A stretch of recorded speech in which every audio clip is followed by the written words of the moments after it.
ప్రియ సహోదరులారా, స్నేహితులారా, దేవుని వాక్యముల గురించి మనం ఎన్నో వాక్యములు నేర్చుకున్నాం, విన్నాం, తెలుసుకున్నాం, చదువుకున్నాం.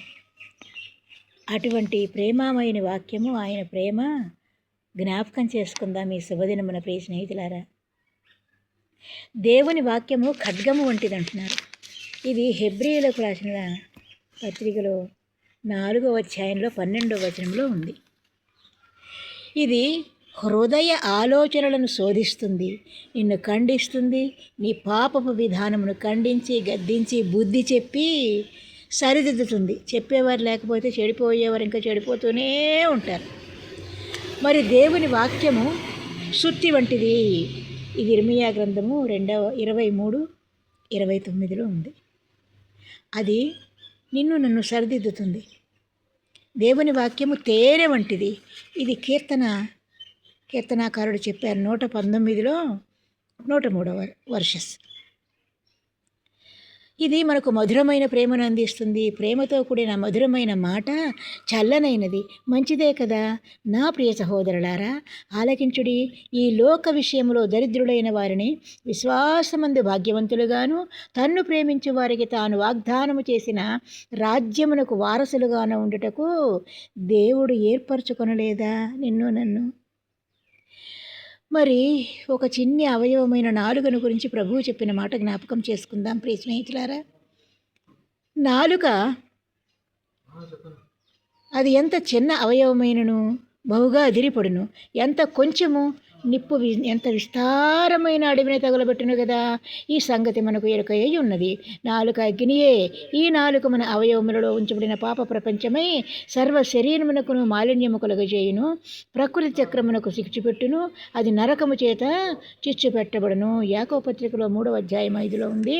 ప్రియ స్నేహితులారా, మన ప్రభువును రక్షకుడునైన యేసుక్రీస్తు అనుగ్రహించు కృపయందును జ్ఞానమందును అభివృద్ధి పొందుట మంచిదని చెబుతున్నారు పేతురు 2వ గ్రంథంలో 3వ అధ్యాయం 18లో. పైనుండి వచ్చు జ్ఞానం మంచిది. జ్ఞానము లేకపోతే మనం ఏమి చేయలేము. మొట్టమొదట పవిత్రమైనది, తరువాత సమాధానకరమైనది, మృదువైనది, సులభముగా లోబడినది, కనికరముతోనూ మంచి ఫలములతోనూ నిండుకొనినది, పక్షపాతమైనను వేషధారణ అయినను. చూసారా ఎంత మంచి మాట! ఎవరు చెప్తారు ప్రియ స్నేహితులారా? ఇవన్నీ లేనిదై ఉన్నది. ఇది యాకోబు పత్రికలో 3:17లో మనం చూడవచ్చును. మరి మనం ఎంత జ్ఞానవంతులమైనను, ధనమున్నను, అధికారులమైనను, తెలివున్నను రేపేమి సంభవించునో మనకు తెలియదు కదా. మీకు తెలుసా? నాకు తెలియదు. మరి ఇది మాట అవునని మనం ఒప్పుకోవలసినది. మన జీవమే పాటిది. ప్రభు అడుగుతున్నారు యాకోబు పత్రిక 4:14లో, మీ జీవమే పాటిది. మీరు కొంతసేపు కనబడి అంతలో మాయమైపోవు ఆవిరి వంటి వారే. ఇది అంగీకరించవలసిందే కదా. కనుక ప్రభు చిత్తమైతే మనమే బ్రతికి ఉండి ఇది అది అని చేతమని మనము చెప్పుకొనవలను. మరి నా సహోదరులారా, ముఖ్యమైన సంగతి ఏదనగా ఆకాశము తోడని కానీ భూమి తోడని కానీ ఒట్టు పెట్టుకొనక. మనం ఒట్టు పెట్టేసుకుంటాం, అన్ని ఒట్లు మనమే పెట్టేస్తాం, తర్వాత తీసి గట్టు మీద పెట్టేద్దాం అని కూడా చెప్పుకుంటూ ఉంటాం.